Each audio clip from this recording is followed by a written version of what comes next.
रात को बेदार हो जाएं तो फौरन ये दुआ पढ़ें। उसके बाद जो भी मांगे मिलेगा। हर दुआ कबूल होगी। बिस्मिल्लाहिर्रहमानिर्रहीम। अस्सलामु अलैकुम प्यारे दोस्तों, याद रखें अल्लाह ताला को ये बात बहुत पसंद है कि उससे मांगा जाए। हर चीज के लिए उम्मीद उसी से लगाई जाए, बल्कि जो अल्लाह से नहीं मांगता अल्लाह ताला उस पर गजबनाक होता है। इसलिए अपने बंदों को मांगने के लिए तरगीब भी दिलाता है।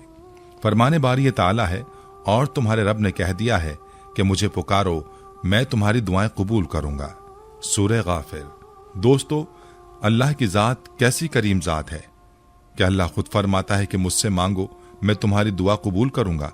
अगर दुनिया के अंदर का दस्तूर देखा जाए तो किसी से एक बार मांगो, दो बार मांगो तो वो नाराज होता है, लेकिन अल्लाह ऐसा बादशाह है कि उसके खजाने लामहदूद हैं। वही सबका दाता है, बाकी सब उसके मोहताज हैं। वो बादशाहों का बादशाह है, इसीलिए तो फरमाता है कि मुझसे दुआ मांगो, मैं तुम्हें अता करूंगा। प्यारे दोस्तों, वैसे तो दुआ की कबूलियत के लिए बहुत से औकात हैं और बहुत से तरीके हैं, लेकिन आज आपको जो तरीका बताने जा रहे हैं ये तरीका बहुत ही आसान है और ऐसा तरीका है जिसकी तस्दीक हदीस पाक में हुई है। हदीस पाक में ये अमल खुद प्यारे आका सल्लल्लाहु अलैहि वसल्लम ने बतलाया है।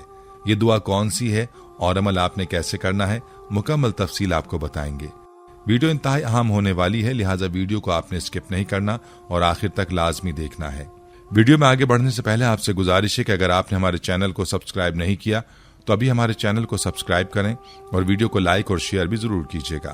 प्यारे दोस्तों, कौन ऐसा शख्स है जो ये ना चाहता हो कि उसकी दुआ कबूल ना हो। हर किसी की ये ख्वाहिश होती है कि उसकी दुआ कबूल हो, लेकिन दुआ की कबूलियत के लिए क्या करना चाहिए ये जानने की हम कोशिश नहीं करते। हमें चाहिए कि दुआ की कबूलियत के औकात मालूम करें। दुआ जिन मकामात पर कबूल होती है उन मकामात की तलाश की जाए। हम ये चाहते हैं कि हमारी दुआएं कबूल हों, लेकिन दुआ भी हम ऐसे तरीके से मांगते हैं कि उसको दुआ नहीं कहा जा सकता, क्योंकि जब कोई मजबूर होता है, मोहताज होता है, तो फिर उसके मांगने में आजिज़ी होती है, इनकिसारी होती है, उसका लहजा मुअद्दबाना और फ़कीराना होता है। लेकिन हम जिस अंदाज में दुआ करते हैं वो हमें अच्छी तरह मालूम है।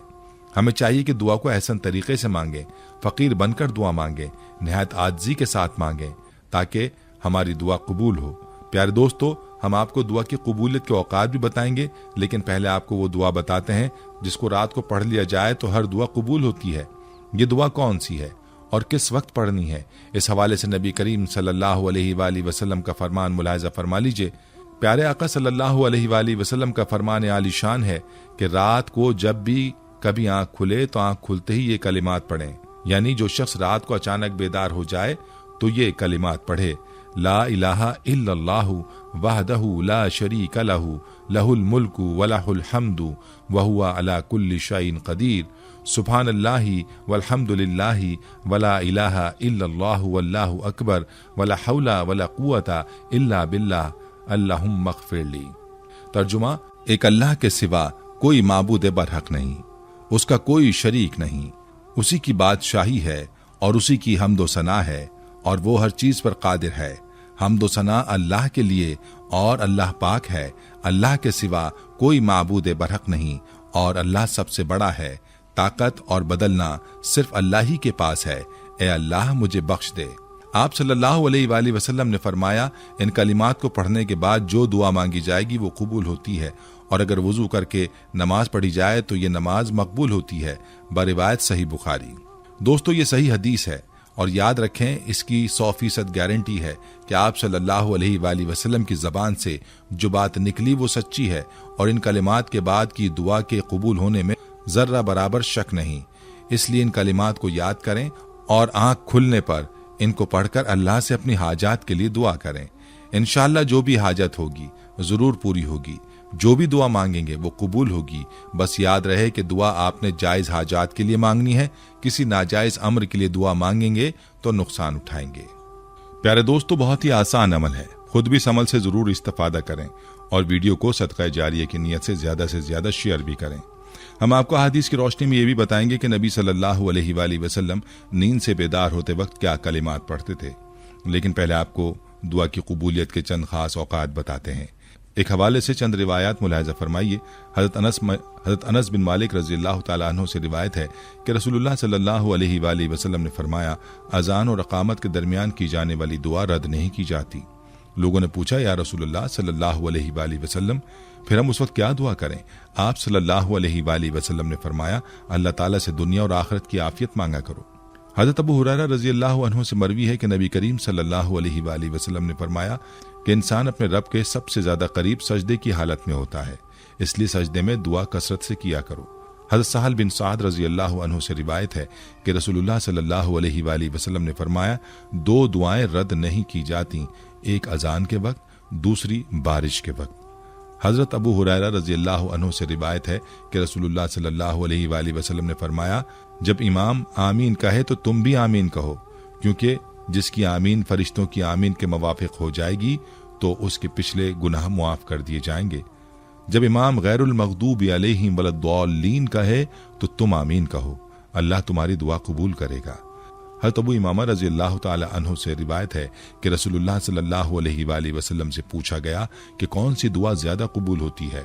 आप अलैहिस्सलातु वस्सलाम ने फरमाया कि रात के आखिरी हिस्से में और फर्ज नमाजों के बाद मांगी जाने वाली दुआ। दोस्तों, याद रहे कि अहादीस में ये बात मिलती है कि इंसान जितना अल्लाह के करीब सजदे की हालत में होता है उतना किसी हालत में नहीं होता। इसलिए हमें चाहिए कि जब भी दुआ करें तो सजदे की हालत में मांगा करें। नवाफिल नमाज के सुजूद में भी दुआएं मांगी जा सकती हैं। इसी तरह रात के पिछले पहर में मांगी जाने वाली दुआओं के बारे में भी यही इरशाद है कि इन औकात में जो दुआएं मांगी जाती हैं वो कबूलियत के बहुत ज्यादा करीब होती हैं। और रिवायात में आता है कि रात के आखिरी पहर में अल्लाह ताला आसमान दुनिया पर तशरीफ लाता है और अपने बंदों को मुखातिब करके ये फरमाता है कि है कोई मांगने वाला कि मैं उसे अता करूं। आप खुद ही अंदाजा लगा लें कि अल्लाह ताला खुद अपने बंदों को उस वक्त में मांगने का हुक्म देता है कि मांगो मैं तुम्हें अता करूंगा। इसलिए चाहिए कि उस वक्त में दुआओं का एहतमाम किया जाए, अपनी नींद को कुर्बान किया जाए और उस वक्त की नमाज की भी अल्लाह के यहाँ बड़ी कीमत है। इसलिए जितनी तौफीक हो नमाज तहज्जुद अदा की जाए और फिर अल्लाह से मांगा जाए, इंशाअल्लाह दुआ जल्द कबूल होगी। दोस्तों, याद रहे कि दुआओं की कबूलियत के लिए नमाजों की पाबंदी शर्त है, इसलिए फर्ज नमाजों की पाबंदी की जाए। और फिर अहादीस में यह आता है कि फर्ज नमाजों के बाद दुआएं कबूल होती हैं, इसलिए नमाज की पाबंदी भी की जाए और नमाज के बाद दुआओं का एहतमाम भी किया जाए। प्यारे दोस्तों, आइए अब आपको इस हवाले से कुछ रिवायात बताते हैं कि हुजूर अक़दस सल्लल्लाहु अलैहि वसल्लम नींद से बेदार होते वक्त मजीद क्या कलिमात पढ़ते थे। सुनन निसाई और सुनन अबी माजा की रिवायत है कि आप अलैहिस्सलातु वस्सलाम रात को नींद से बेदार होते वक्त काफी देर तक फरमाते, सुब्हानल्लाहि रब्बुल आलमीन, पाक है अल्लाह जो जहानों का रब है। फिर फरमाते, सुब्हान रब्बी व बिहम्दिही, पाक है मेरा रब और अपनी हम्दो सना के साथ। नबी अलैहिस्सलातु वस्सलाम रात को नींद से बेदार होते वक्त ये दुआ पढ़ते थे, ला इलाहा इल्लल्लाहु अल वाहिदुल क़हार रब्बुस समावाति वल अर्द वमा बैनहुमा अल अजीजुल गफ्फार। कोई माबूद बरहक नहीं सिवाय अल्लाह के जो सब पर गालिब है, वह आसमानों जमीनों और उनके दरमियान जो कुछ है उस सब का रब है, वही जबरदस्त और मुआफ फरमाने वाला है। ये थी हमारी आज की वीडियो। जाने से पहले वीडियो को शेयर जरूर कीजिएगा। प्यारे दोस्तों, हम ये उम्मीद करते हैं कि आपको हमारी आज की ये वीडियो जरूर पसंद आई होगी। अगर आपको हमारी आज की ये वीडियो पसंद आई है तो आपसे गुजारिश करते हैं कि आप हमारे चैनल इस्लामिक टीचर को जरूर सब्सक्राइब कर लें और साथ ही लगे बेल के बटन को भी प्रेस कर लें, ताकि आपके पास हमारी आने वाली मजीद मालूमाती वीडियोज का नोटिफिकेशन बर वक्त मिलता रहे। सब्सक्राइब के साथ साथ हमारी वीडियोस को लाइक भी करें और अपनी कीमती राय का इजहार कमेंट्स में जरूर करें। कमेंट्स में आप अपने सवालात भी हम तक पहुंचा सकते हैं। अल्लाह ताला आपको अपने हिफ्ज़-ओ-मान में रखे। आमीन।